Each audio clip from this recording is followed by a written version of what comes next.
Bonjour à tous, aujourd'hui on se retrouve pour apprendre à calculer une probabilité dans une situation d'équiprobabilité. Que signifie le mot équiprobabilité? Lors d'une expérience aléatoire, quand toutes les probabilités sont identiques pour chaque issue, alors on parlera d'équiprobabilité. Il faut retenir que toutes les issues ont la même probabilité. Par exemple, si je lance un dé cubique équilibré, c'est-à-dire que mon dé n'est pas truqué, chaque face a autant de chances d'être obtenue que les autres. Si vous vous souvenez de la vidéo précédente, en effet, si je vais lancer un très grand nombre de fois mon dé, je vais savoir que j'ai environ une chance sur 6 d'obtenir chaque chiffre, une chance sur 6 d'obtenir 1, une chance sur 6 d'obtenir 2, une chance sur 6 d'obtenir 3, une chance sur 6 d'obtenir 4, ainsi de suite jusqu'à 5 et 6. On dit que les issues sont équiprobables.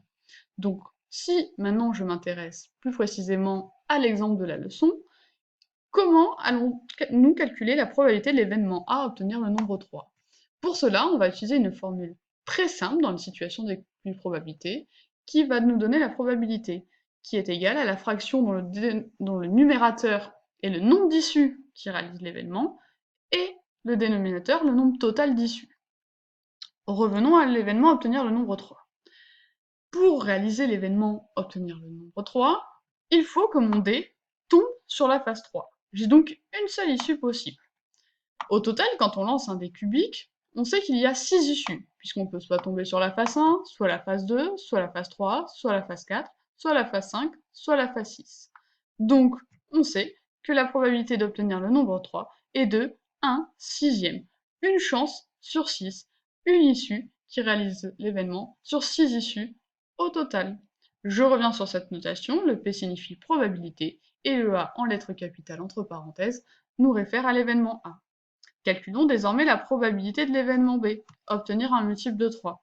Quand je vais lancer mon dé, pour obtenir un multiple de 3, je rappelle que les multiples de 3 sont tous les nombres de la table de 3, donc il va falloir que je tombe soit sur la face 3, soit sur la face 6, puisqu'il y a uniquement ces deux nombres qui sont dans la table de 3 sur le dé.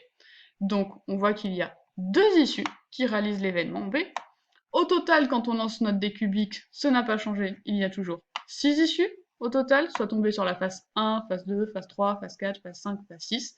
Donc pour la probabilité de l'événement B, obtenir un multiple de 3, je sais que j'ai 2 chances sur 6 de tomber sur un multiple de 3. 2 issues qui réalisent l'événement sur 6 issues au total.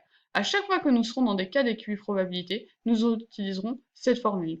On comptabilise d'abord les issues qui réalisent l'événement, on comptabilise le nombre d'issues au total dans l'expérience aléatoire, et on écrit la probabilité à l'aide de la fraction, dont le numérateur est le nombre d'issues qui réalisent l'événement, et le dénominateur, le nombre total d'issues.